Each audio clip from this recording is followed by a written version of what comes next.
Because of the economic reality of the world pandemic, inevitably coronavirus is going to strike at the very core of many of our identities. It's going to hit at our jobs and our vocations. And for many of us, our job and our vocation is at the core and the foundation for where we find our self-respect, where we find our self-validation, and where we even find our self-confidence. How does believing in God or trusting in Jesus have any impact on my self-validation, on my self-confidence, on my self-worth during a period where I am economically being challenged? How does God touch on that at all? Saul of Tarsus, who wrote a big portion of the New Testament, he was eventually known as the Saint Paul or Paul the Apostle, and he experienced this. He was someone that was incredibly well-respected, incredibly wealthy, incredibly comfortable, incredibly successful, and he ended up becoming a person who was an itinerant worker who went from city to city, building tents and interacting with other churches, and would later write letters to Christians and non-Christians alike, explaining how going through suffering and experiencing hard things can actually get us in touch with our purpose, the thing that makes us who we are. And so he's writing a letter to a bunch of Christians and a bunch of non-Christians in the city of Galatia, and it's commonly known as the book of Galatians in the New Testament.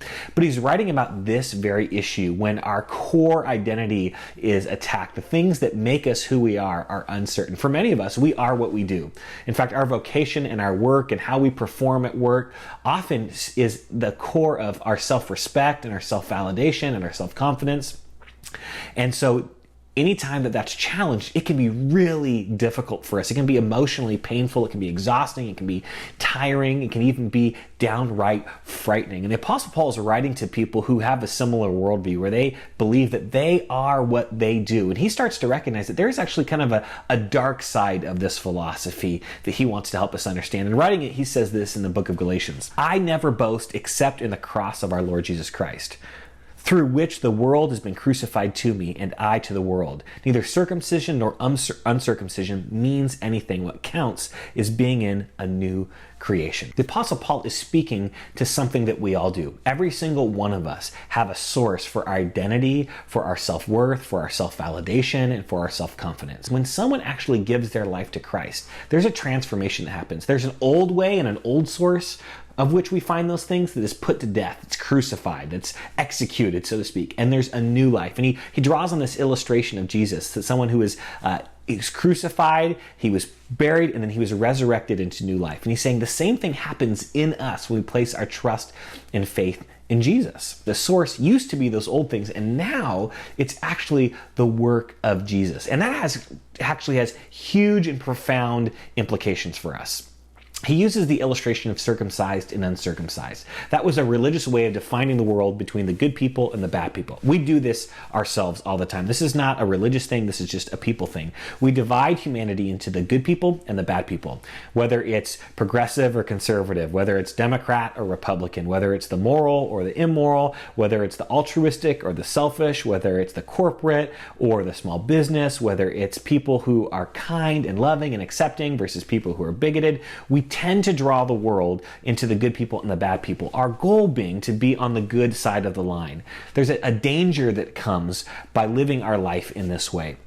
And one of the ways it happens is that if we draw a line and we perform, we can start to tend to become self-righteous. And if we have a line that's drawn either for us or by us and we don't perform, we get to a place where we become self-loathing. And so during this economic uncertain time, for many of us, we've drawn a line, and it's about being successful, it's about having a good vocation, it's about having a certain standard of living, and we're on the good side of the line, and that line's being challenged. It's being eroded and erased, and we have the danger of start moving away from our self-confidence and self-worth into self-loathing. You might be thinking, well, I don't have to worry about that. I continue to perform.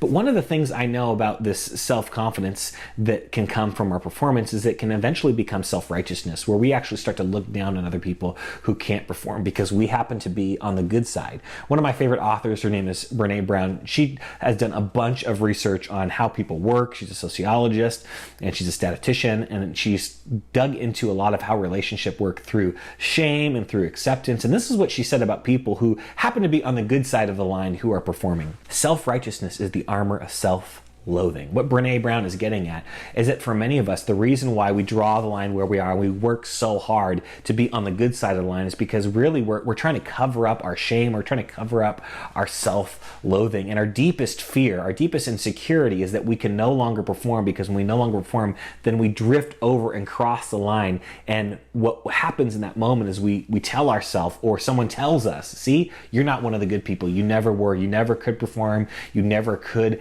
cut it. And so when there's a threat on our performance, whether it's our job or a vocation, it has the ability to strike at our very soul. And what Brene Brown is getting is, just because you happen to be performing now doesn't mean you've actually solved the tension of what you're experiencing. This is what the Apostle Paul's proposing, to put to death the old way so that you can adopt this new way, where your source is connected to the work of Jesus. And this is the beauty of Christianity. And I realize this is not evidence that proves that Christianity is true, but I think it's one piece of evidence that shows the beauty and the majesty and the attractiveness of what Christianity is offering. So what's really happening with Christianity is it's actually promoting a level of freedom for us, a life where we are free from living within the lines that we've drawn and other people have drawn for us. I think regardless of whether or not you believe in God, many of us respect and look up to the person who is no longer living for the approval of other people, who's no longer living to prove themselves to the world, who's no longer living to prove that they are on the good side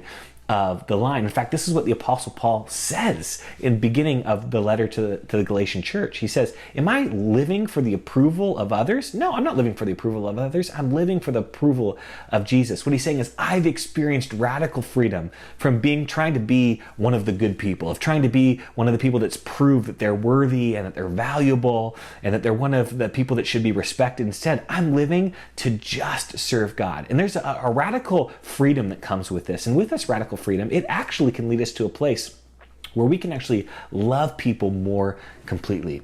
There's a Christian and author named Henry Nouwen, and he put this experience this way that I want to read for you.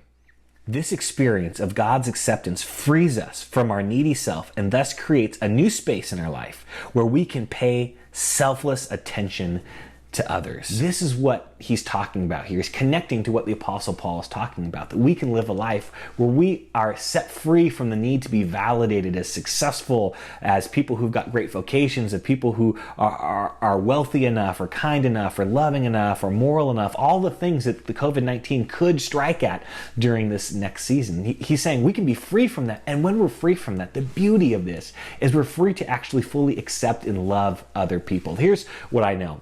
For many of you who have rejected Christianity, or maybe even you're just not interested because what you recognize is there are a lot of religious people who are incredibly judgmental, self-righteous. I get that. And unfortunately, there are a lot of Christians who claim the name of Christianity who behave in this way. But I'll let you know that they're actually not living up to what we see here in the New Testament. We're not living up to the example of the Apostle Paul and Jesus. What these people have done is they've just imported a religious way of doing life, and they've basically just redrawn the lines around religious lines. And what Christianity really is, it's not trying to get you to draw new lines that are religious. What Christianity is really about doing is erasing those lines altogether and connecting the source of your validation to Jesus and Jesus alone. Regardless of what your religious background is, I think we can look at the world and say, man, the world can use more of this. We could use more people who love other people unconditionally because they've come to a place where they don't need them for validation.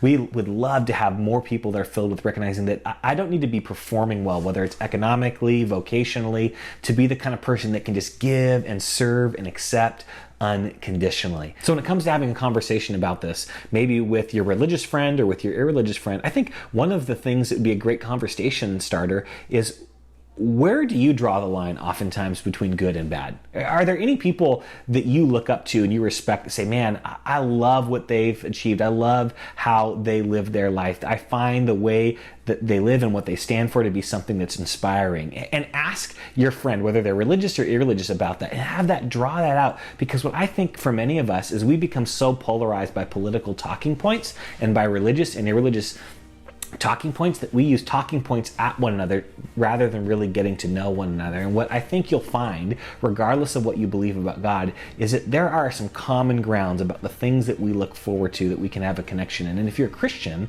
the beauty of this is I think that many of those things are things that are connected to the character and person of Jesus, and they're common ground that we can build a relationship on and continue to have conversations like this. Thanks so much for joining in this conversation. I hope that this is helpful for you, and I hope as you're exploring Christianity that this is something that puts into context the helpfulness of Christianity. If you are Christian, I hope you can start to see the power and the goodness that Jesus has to offer you in ways that you can make connections with people who are very different from you. Thanks for tuning in.